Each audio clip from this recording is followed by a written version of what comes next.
down. Yep.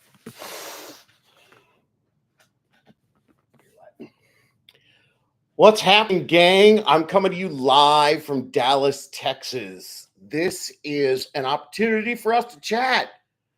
I did a first time homebuyer seminar here. Look how gorgeous it is where I am in Dallas, Texas. This is my chance to talk to anybody. Last night, I had a whole bunch of people in a big conference room talking to them about first time homebuyers. Now, today, what I'm doing is I'm sitting in my hotel room and I'm going live with all of you.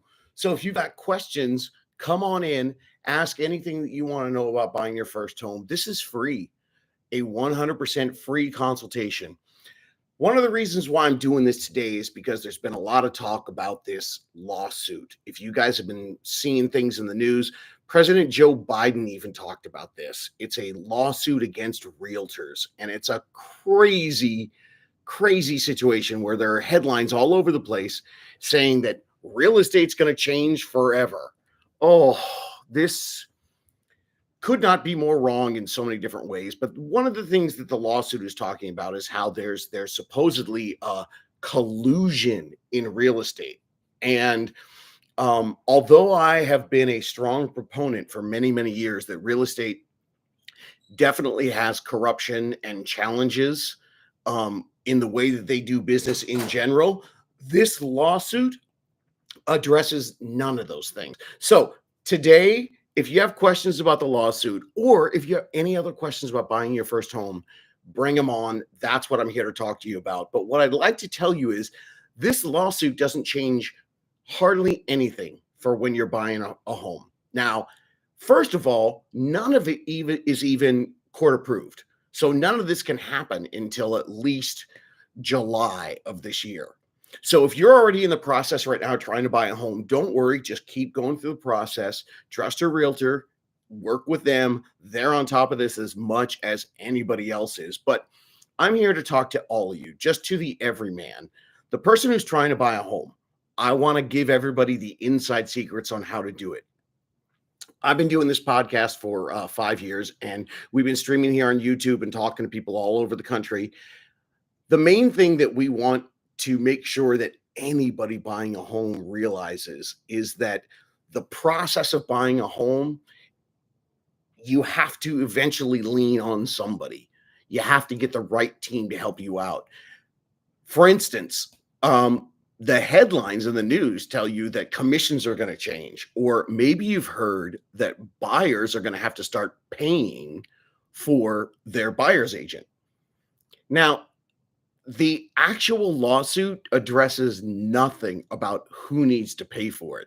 The only thing the lawsuit addresses is how the buyer and the buyer's agent is going to be informed, I should say, about that compensation. So in a traditional real estate transaction, the seller is going to pay for their agent, but the way things have been working up until now is they will also pay for your agent. So your buyer's agent gets their fee from the seller side. Now, in some states, that's different. And in some states, you have to pay a little bit of what the buyer agent gets.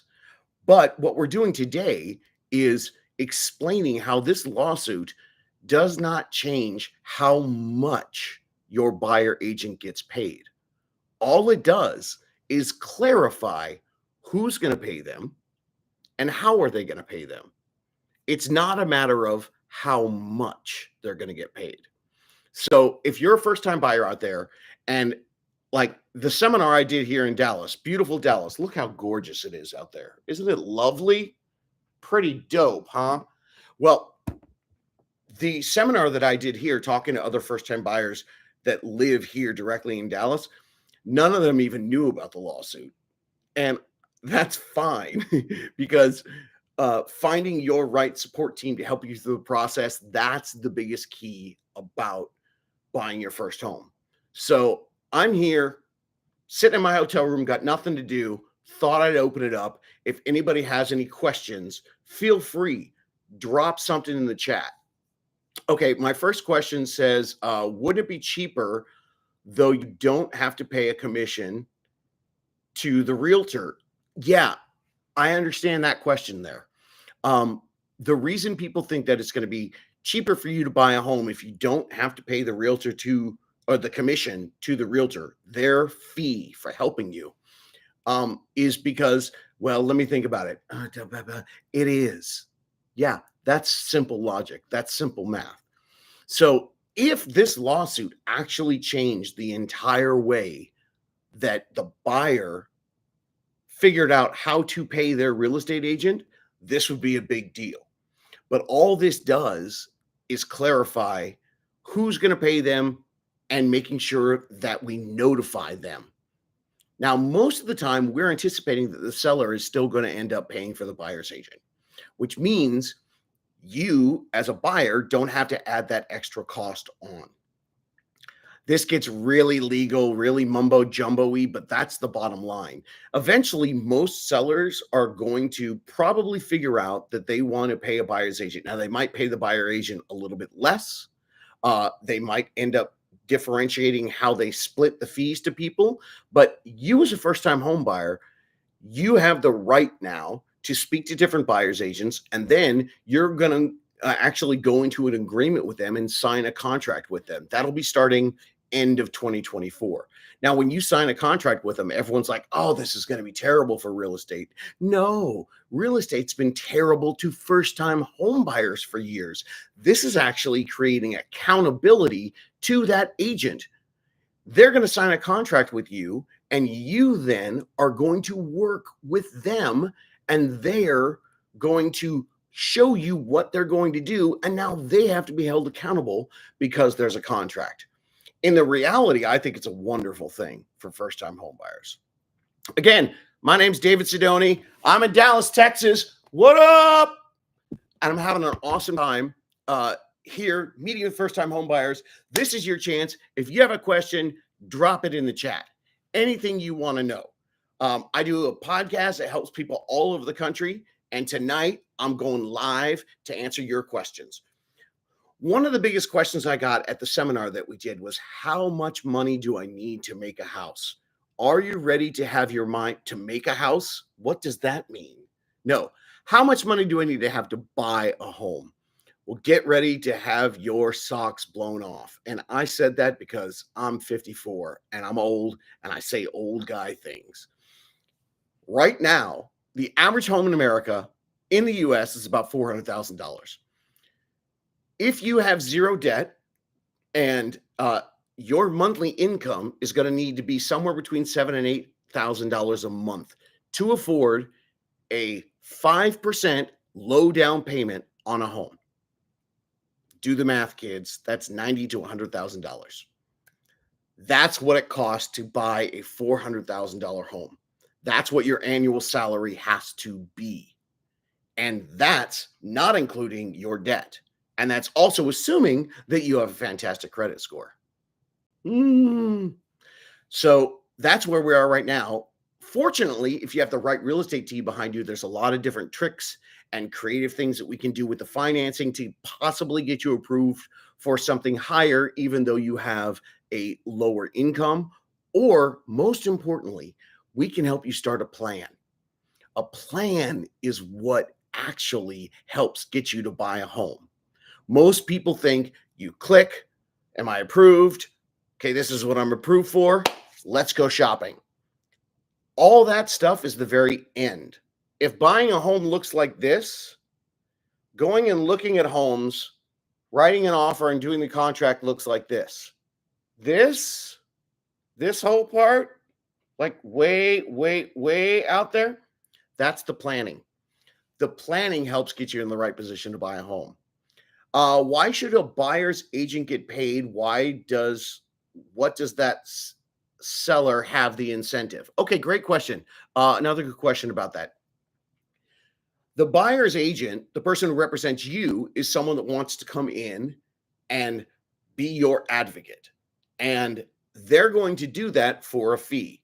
The way real estate works right now is the seller pays that fee.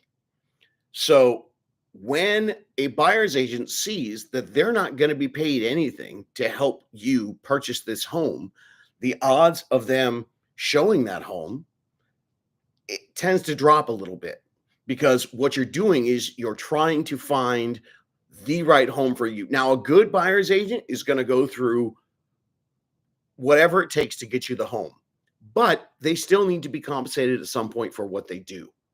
And so this process now of you as a buyer, when you hire the right buyer's agent, they're going to find you the right homes, and they're also going to let you know the viability of purchasing that home. Here's a big secret in real estate. People think there are laws that govern how a seller sells a home. It's totally not true. A seller can do whatever they want.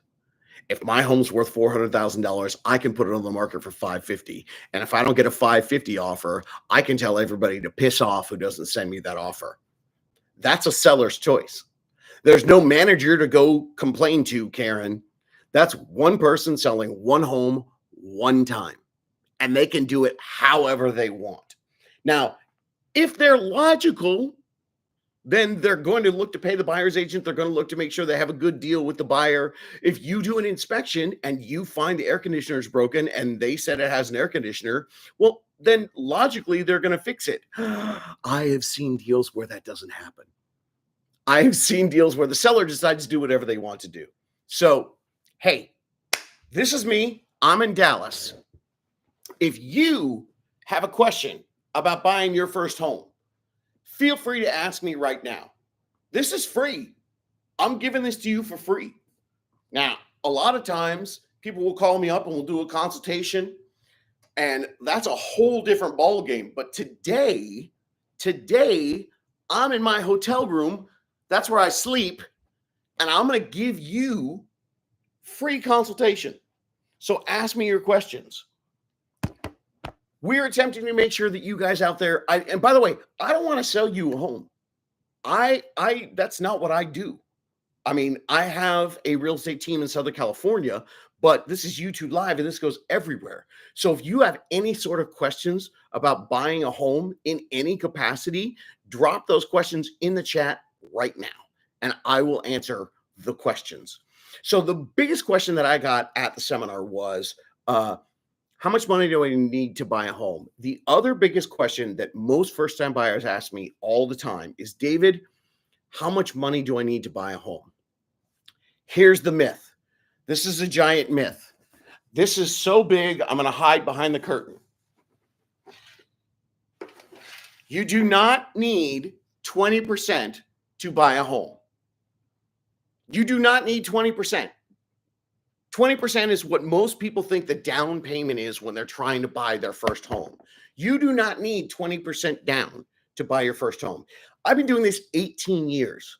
18 years, and most of my first-time home buyers actually end up using a 3%, a 3.5%, or a 5% down payment.